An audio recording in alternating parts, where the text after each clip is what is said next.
Hello, I'm Emma Barker, Senior Lecturer in Art History at the Open University, and I specialise in 18th century French art.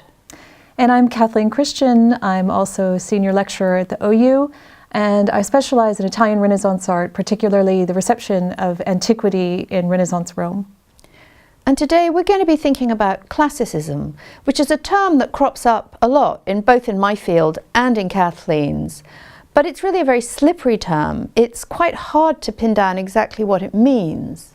I think first you have to distinguish between classicism and classical antiquity. So classical antiquity was a period of time between about the 8th century BC and the 5th century AD in Greece and Rome, whereas classicism is what is inspired by classical antiquity after the end of classical antiquity, looking back upon classical antiquity. Yes. But I think you also have to remember that classicism itself, the word, isn't actually coined until the 19th century. And since then, classicism has really come to be associated not just with the imitation of ancient art, but also with such qualities as harmony, order, proportion, balance. So it's really seen as a style equivalent to other historical styles in European art, like Gothic and Baroque. But then this is a totally different way of thinking about classicism from the way people thought about it in really the kind of heyday of its influence on European art between about 1500 and 1800, when it was simply the highest form of art and really seen as expressing such abstract principles as truth, reason and goodness. There are a lot of different questions that the term classicism raises for the student of art history. For example, what does it mean in different periods? If you say that it extends over these centuries, what does classicism mean in different times and places?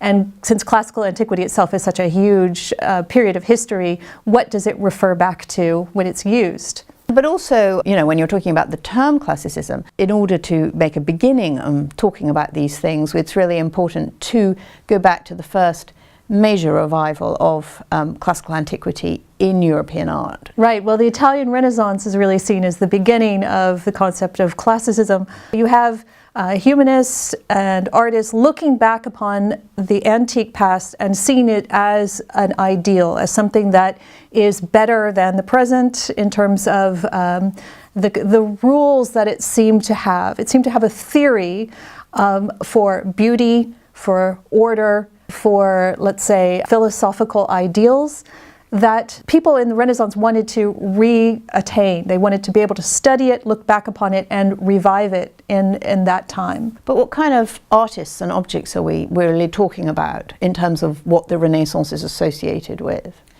So, for example, you have, in the 15th century, the first collections of antique sculpture. You have artists coming to sketch them, draw from them, learn from them, and imitate them in their own work. So it's a phenomenon that extends across painting, sculpture, and architecture. And in the 16th century, it's theorized. It becomes more of a concept that is written about, particularly by Giorgio Vasari, who was an artist and historian, who talked about the ages of the recovery of the antique in the Renaissance. So at a certain point, artists began to understand the antique. They got better at understanding the antique until they finally got to the point where they were as good as antique artists and could even surpass the antique. So the concept of classicism, when you go into the 16th, 17th century, really begins to solidify around Raphael and his painting. In particular, if you look at the School of Athens, you can see what people saw as being the classical ideal in Raphael, which is symmetry, proportion, harmony, order. You see this in the architecture, which is a reflection of the classical ideal that people were solidifying around his work.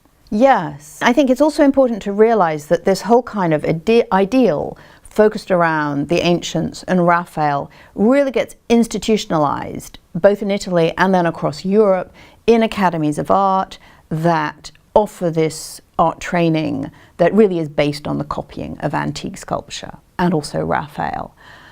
And then there's really this new departure which happens around the mid-18th century when people start to feel that current artistic practice isn't imitating the ancients closely enough, that it's really got corrupted, and they therefore start to want to imitate antiquity more strictly, in the sense both of much greater archaeological accuracy, so going back to look at ancient buildings more closely, but also an attempt to recapture what they see as the lost purity of the ancient world.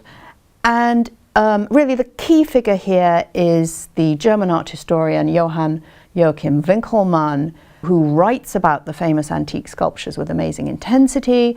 And he's also really key, I think, in shifting the focus from Rome, which had really been the focus of all of this so far, to Greece. This purified, more rigorous kind of classicism that you get in the later 18th century is what's really called, well, is what's known as neoclassicism, in order to distinguish it from the earlier kinds of classicism that you've been talking about. And really, if you can take the School of Athens by Raphael as a kind of embodiment of Renaissance classicism, then you can really, I mean, the kind of manifesto painting of neoclassicism is the French artist Jacques-Louis David's Oath of the Horatii, which is an incredibly austere and intense painting.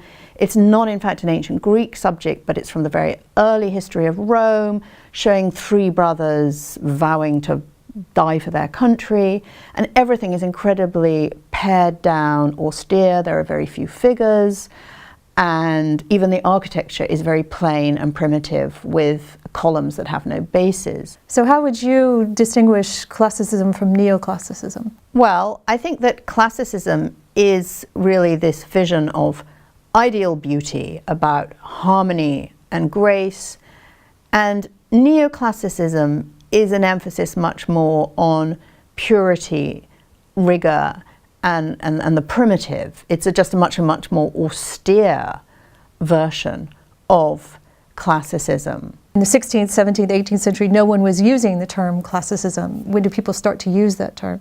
Yes, really the first person to talk about classicism, to use the word classicism, is the French writer Stendhal, who coins the term in 1817, and then he applies it to what he sees as this really boring, rule-bound, outdated art, which is how he sees the art of David and his followers. And he contrasts it with what he sees as the much more exciting, original, up-to-date art, which he calls Romanticism. And then neoclassicism gets coined much later as an even more negative term for really debased kind of imitation classical art. And then, you know, once the term classicism is in circulation, people start using it, and they start using it not just as a term of abuse, but they try and make it an analytical category. And really the key figure here, around 1900, is the Swiss art historian Heinrich Wölfflin, who starts defining classicism in a very systematic way. He does so by means of a contrast between what he calls the classic art of the Renaissance and the later art, the 17th century style known as the Baroque. And he really does this through what he calls the specifically visual. He really talks about classicism as a linear style, for example, as opposed to the Baroque, which he sees as painterly. So here with Wölfflin, we really get the classicism as a neutral category, and it's without an evaluative character. So it becomes, under Wölfflin, it becomes a neutral ideal, but it's not actually neutral. It's still a category that is privileged and raised above others. Think about classicism broadly from the perspective of the 21st century. I think it's quite hard to get back to those historical periods and really understand them when it was valued so highly, because, you know, part of its prestige in earlier centuries was so much to do with its elite associations. Mm-hmm. You had to be rich to study Greek and Latin literature, you had to be rich to travel to Italy, and now we see that as an elitism that we're uncomfortable with. There's also that it's considered Eurocentric. It now seems to us absurd that you should privilege the heritage of Greece and Rome over and above every other world culture. I also think that there's the rather uncomfortable fact that the European powers who went out and colonized the rest of the world, they asserted their authority, their domination, by building, often grand classical buildings. So you can find these grand, imposing classical buildings all over the world in former colonized countries, from the United States to India. And then in the end, there's probably the most uncomfortable fact of all, is the way that classicism was used by the Nazis. They really favored artists who worked in a classicizing manner.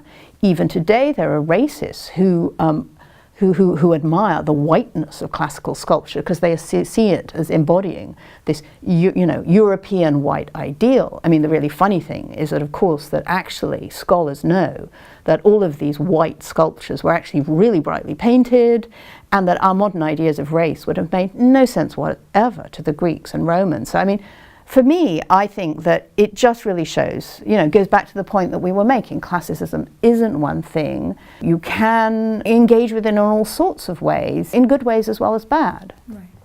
So I think what we would conclude is that we're not ending the study of the classical tradition or of classicism. It's still something that's been a major force in the history of art for centuries. It's just that we need to look at it from the perspective of who was using it, why they used it, how they defined the term, and how it differed for different eras.